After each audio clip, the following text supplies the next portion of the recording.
புதுச்சேரியில் பாதுகாப்பற்ற நிலையில் அரசு சுகாதார நிலையம் உள்ளது. அரசு மதுபான பார்களை சுத்தமாகவும் பாதுகாப்பாகவும் வைத்திருப்பது போல் அரசு சுகாதார நிலையங்களையும் பாதுகாப்பாக பராமரிக்க வேண்டும் என கிராம மக்கள் கோரிக்கை வைத்துள்ளனர். புதுச்சேரி மாநிலம் பாகூரை அடுத்த குருவிநத்தம் கிராமத்தில் செயல்பட்டு வரும் அரசு துணை சுகாதார நிலையம் பராமரிப்பின்றி பாதுகாப்பற்ற நிலையில் இருப்பதாக பொதுமக்கள் குற்றம் சாட்டியுள்ளனர். சுகாதார நிலைய வளாகம் முழுவதும் முள் புதர்கள் மண்டியுள்ளதுடன் கரையான் புற்றுகள், விஷப்பாம்புகள் மற்றும் விஷப்பூச்சிகளின் கூடாரமாக உள்ளது. குறிப்பாக இரவு நேரங்களில் பாம்புகள் மருத்துவமனைக்குள் தஞ்சம் அடைவதால் காலையில் பணிக்கு வரும் ஊழியர்கள் அச்சத்துடன் பணியாற்றும் நிலை ஏற்பட்டுள்ளதாக தெரிகிறது. இந்த சுகாதார நிலையத்தை நம்பி 10,000த்திற்கும் மேற்பட்ட மக்கள் மருத்துவ சேவைகளை பெற்று வருகின்றனர். மேலும் கர்ப்பிணி பெண்கள் மற்றும் குழந்தைகள் தடுப்பூசி செலுத்த வருவதால் பாதுகாப்பு குறைபாடு இருப்பதாக மக்கள் கவலை தெரிவித்துள்ளனர். குடிநீர் மற்றும் கழிவறை வசதிகள் இல்லாததையும் சுட்டிக்காட்டிய கிராம மக்கள் தற்காலிக பணியாளர்களுக்கு பதிலாக நிரந்தர மருத்துவர்கள் மற்றும் ஊழியர்களை நியமித்து இந்த துணை சுகாதார நிலையத்தை 24 மணி நேர மருத்துவமனையாக மேம்படுத்த அரசு நடவடிக்கை எடுக்க வேண்டும் என கோரிக்கை விடுத்துள்ளனர்.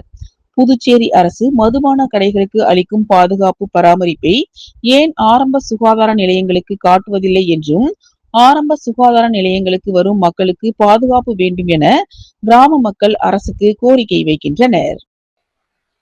புதுச்சேரி மாநிலம் பாகூர் பகுதியில் இருக்கிற மிகப்பெரிய கிராமமான குருவிநத்தம் கிராமத்துல கிட்டத்தட்ட ஒரு 10,000த்துக்கும் மேற்பட்ட எங்க மக்கள் பயன்படுத்தக்கூடிய ஒரு துணை சுகாதார நிலையம் இந்த பகுதியில இயங்கிட்டு வருது.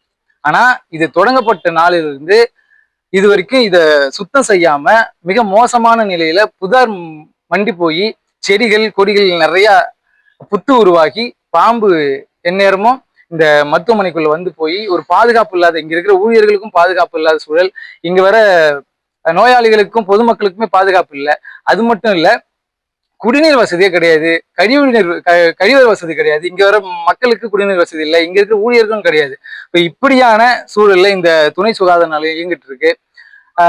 இதை கவனத்தில் கொண்டு இங்க இருக்கிற அதிகாரிகள், ஆட்சியாளர்கள் சரி செய்யணும். ஆனா இதை தவிர்த்து நீங்க இந்த பகுதியில் இருக்கிற பாகூர் தொகுதி முழுக்க நீங்க கணக்கெடுத்தீங்கன்னா கிட்டத்தட்ட 30க்கும் மேற்பட்ட மதுபான கடைகள் இயங்கிட்டு இருக்கு. அந்த மதுபான கடைகளுக்கு கொடுக்குற முக்கியத்துவம் இங்க கொடுக்கறது இல்லை. அதாவது இந்த மண்ணோட இளைஞர்களை சீரழிக்கின்ற இந்த மதுபான கடைகள்ல அரசே நடத்துற கடைகளை போய் பாருங்க, எவ்வளவு நீட்டா சுத்தமா வச்சிருக்கிறாங்க. ஆனா இங்க இருக்கிற இந்த மருத்துவமனை பொதுமக்களை பாதுகாக்கின்ற இந்த துணை சுகாதார நிலையம் இவ்வளவு மோசமான சூழல் இருக்கு. பாம்பு வந்து உள்ள போயிட்டு இருக்கு. ரொம்ப மோசமான சூழல் இருக்கு. இங்க போனீங்கன்னா அந்த மது கடைகள்லாம் ஜொலிக்குது, ஒவ்வொரு கடையும் ஜொலிக்குது. ஆனா இந்த மண்ணை, இந்த மக்களை, இளைஞர்கள்லாம் நாசமாக்குற அந்த மது கடைகள், இதையெல்லாம் பத்தி கவலை கொள்ளாத இந்த அரசாங்கம் இந்த துணை சுகாதார நிலையத்தை இந்த மோசமான சூழலை வச்சிருக்கிறது மிகப்பெரிய வேதனையா இருக்குது. அதே மாதிரி இங்க இருக்கிற இந்த ஊழியர்கள் நிரந்தர ஊழியர்கள் கிடையாது. இவங்க ஒரு ஒப்பந்த ஊழியர்களா இருக்கிறாங்க.